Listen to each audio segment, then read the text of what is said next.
Good morning, students. We are doing a chapter elasticity of demand. So now today we are doing a numerical questions of this chapter. The first formula is elasticity of demand is percentage method or proportionate method. That is percentage change in quantity demanded over percentage change in price. ठीक है? Then elasticity of demand ED is equal to change into quantity over change into price. This sign denotes the change, ठीक है, into P over Q. So it's a formula of elasticity of demand. First question, when both price and quantity are given, ठीक है, when price is ₹10 per unit and the demand for a commodity is 100 units, as the price falls ₹8 per unit and the demand expands to ₹150 unit, calculate elasticity of demand. Okay, original quantity देखो कितनी है साडे कोल, that is 100 और उस time साडा price कितना original, that is 10.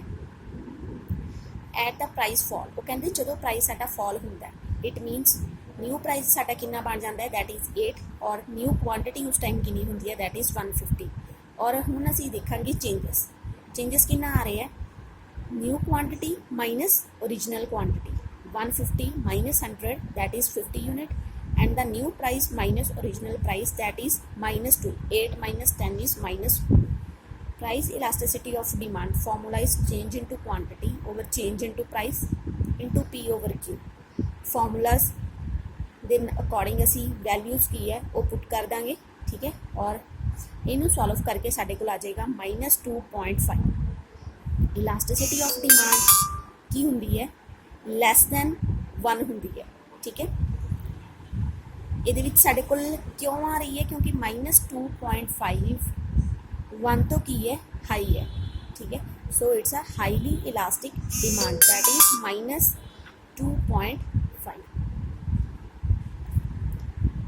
Next question same ही है. When price of the sugar is ₹5 per kg, demand 50 है. When price rise ₹5 then demand falls 10 kg. Calculate the price elasticity of demand, ठीक है. Original quantity, new quantity, change into quantity, new minus original -10 and new price minus original price that is 5. Okay, it's a formula और value अपने को solve करके आ जाइए -0.2. सो 1 तो की है साढ़े को इलास्टिसिटी घट आई हुई है, सो इट मीनस के it's a less elastic demand, that is ED less than 1, ठीक है. Third question, the same is the demand for a goods fall ₹240 units to response to rise in price of by ₹2. If the original demand was 300 units at the price of ₹20, calculate price elasticity of demand. New quantity is 240 and its price is ₹2, ठीक है. Next है, if the original demand was 300 unit and the price is 20, change into quantity -60 आ जाएगा क्योंकि 300 - 240 आएगा, same ही आएगा 20 - 2.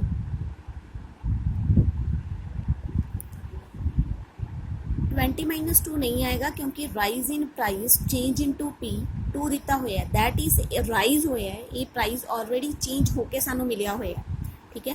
तो साडा ਜਦੋਂ ਅਸੀਂ ਨਿਊ ਪ੍ਰਾਈਸ ਕੈਲਕੂਲੇਟ ਕਰਾਂਗੇ ਇਟ ਮੀਨਸ 20 + 2 ਹੋਏਗਾ 22, ਕਿਉਂਕਿ 22 ਚੋਂ ਅਗਰ 20 ਮਾਈਨਸ ਹੋਏਗਾ ਦੈਨ ਪ੍ਰਾਈਸ ਦੇ ਵਿੱਚ ਕਿੰਨਾ ਰਾਈਜ਼ ਹੋਇਆ, ਪ੍ਰਾਈਸ ਦੇ ਵਿੱਚ ਕਿੰਨੀ ਇੰਕਰੀਮੈਂਟ ਹੋਇਆ, दैट इज़ 2. फॉर्मूला पुट हो जाएगा, ठीक है. डिमांड इज हाईली इलास्टिक आएगी, so it's a less than 1, ठीक. बट साढ़े को इलास्टिसिटी आ कितनी रही है, that is -2, so it's a highly elastic demand. Questions ਦੇ ਵਿੱਚ ਦੇਖਣਾ ਹੈ ਕਿ ਸਾਨੂੰ ਕੀ ਕੁਝ ਉਹਨਾਂ ਨੇ ਦਿੱਤਾ ਹੋਇਆ ਹੈ.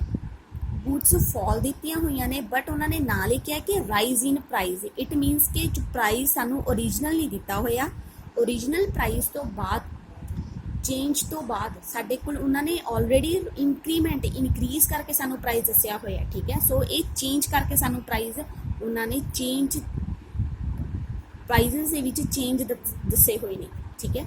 So it's a 2. Next point है कैलकुलेशन ऑफ प्राइस और क्वांटिटी। ठीक है, प्राइस और क्वांटिटी कैलकुलेट करनी है when elasticity of demand is given. हुण सानू इलास्टिसिटी ऑफ डिमांड दी हुई है। The market demand for a goods is ₹4 per unit 100 units. Due to increase in price the market demand falls 75।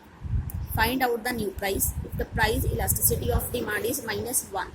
इत्थे already सानू की दिता होया है कि इलास्टिसिटी ऑफ डिमांड सानू दिती हुई है। Original price is 100। ठीक है, original quantity is 100 and original price is 4। New quantity सानू कितनी दिती हुई है, दैट इज फॉल हुई है कि 75 यूनिट्स। न्यू प्राइस असी कैलकुलेट करना है। ओके, प्राइस इलास्टिसिटी सानू दिती हुई है, दैट इज -1। असी फॉर्मूला अपना पुट करांगे, change into quantity over change into price into P over Q, right. Then -1 change कितना आया है, -25 over change into price into original price 4 and over original quantity. Change into price साडे कोल prices से भी changes की amount आ रही है 1। हुण सानू देखो डिमांड 100 सी बट उस तो बाद फॉल हुई है। अगर डिमांड दे विच फॉल आया है इट मीनस प्राइस इनक्रीज होया होएगा। अगर प्राइस पहला 4 है, हुण साडे कोल प्राइस 1 आया है, इट मीनस 4 + 1 जो असी करांगे तो साडे कोल न्यू प्राइस आएगा 5, क्योंकि प्राइस इनक्रीज होए ने और डिमांड की हुई है, फॉल हुई है। Clear. Next is when the price of goods X is ₹5, the consumer buy 100 units of goods X. At what price would be willing to purchase 140 units of goods X? The price elasticity of demand for goods X is 2. Original price है, original quantity price, original quantity 140, new price calculate करना है, change into quantity की होएगी,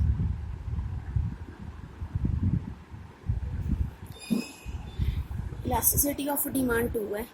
ठीक है, formula दिता है, असी वैल्यूज पुट करांगे, साडे कोल जो प्राइस है चेंज प्राइस आ जाएगा 1। ठीक है, सो न्यू प्राइस की होएगा कि original price minus changing price 5 - 1 आ जाएगा, then new price we will get the 4। ठीक है, क्योंकि प्राइस अगर फॉल होया तो साडी क्वांटिटी की है वो इनक्रीज हुई है। ठीक है ना, and it's not original, it's new quantity। Price fall है देन क्वांटिटी साडे कोल की है हाई हो रही है। Next is the same question है। Now we will do the 7th question. The demand for a good of ₹10 per units 40, price fall by ₹5। If the price elasticity of demand is -3, calculate the new quantity demand. Same original quantity भी mention है, price भी mention है, साडे कोल new quantity असी calculate करनी है। Fall in price सानू दस्सिया है -5, क्योंकि प्राइस फॉल होया इट मीनस -5 चेंजेस आए ने प्राइजेस दे विच। चेंज इन क्वांटिटी, ठीक है, एंड न्यू प्राइस ₹5। बच्चे हुणे सम दे विच सानू न्यू प्राइस मैंशन नहीं है 5, वो असी किवें कैलकुलेट करना है। ये देखो साडे कोल ओरिजिनल प्राइस ऑलरेडी 10 दिता होया, वो कहते अगर फॉल होंदा है प्राइस ₹5 ₹5 अगर कट रहे हैं सानू किसी भी क्वांटिटी के उपर, तो वह जो प्राइस है वो न्यू ओबीअस की होएगा कि जो असी 10 के विचों -5 कर देंगे तो साडे कोल 5 ही बचनगे। ठीक है, वो 5 की होएगा वही न्यू प्राइस होएगा, क्योंकि उन्होंने फॉल सानू दसता, असी न्यू प्राइस खुद ही कैलकुलेट कर लेंगे। इलास्टिसिटी ऑफ डिमांड सानू -3 दी हुई है।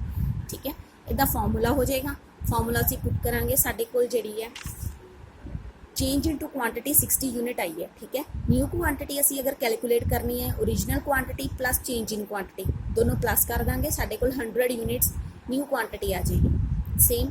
ठीक है, and we will do the example 8। Now we will do the example 9।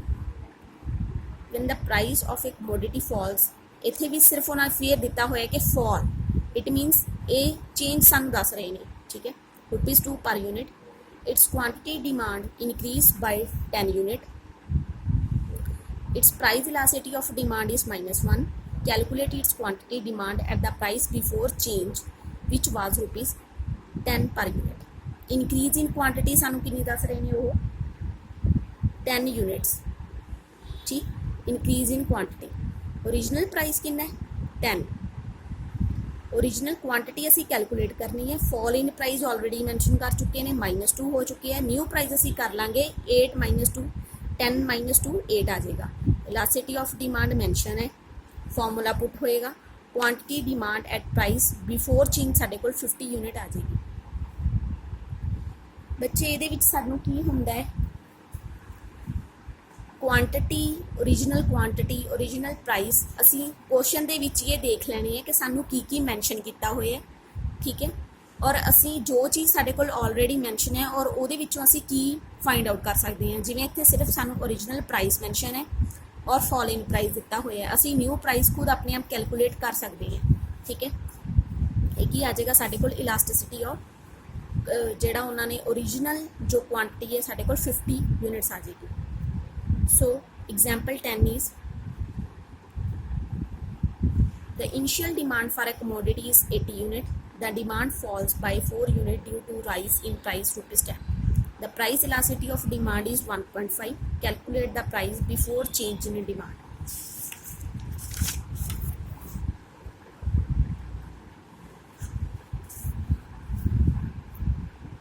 Initial demand की है 80 और वो राइज इन प्राइस कितना हो रहा है ₹10। फॉल इन डिमांड कितनी आ रही है 4 यूनिट्स और ओरिजिनल प्राइस सानू मैंशन है उसी कैलकुलेट करांगे। न्यू डिमांड साडे कोल 76 यूनिट है, इलास्टिसिटी ऑफ डिमांड 1.5 दिता हुआ है, ठीक है।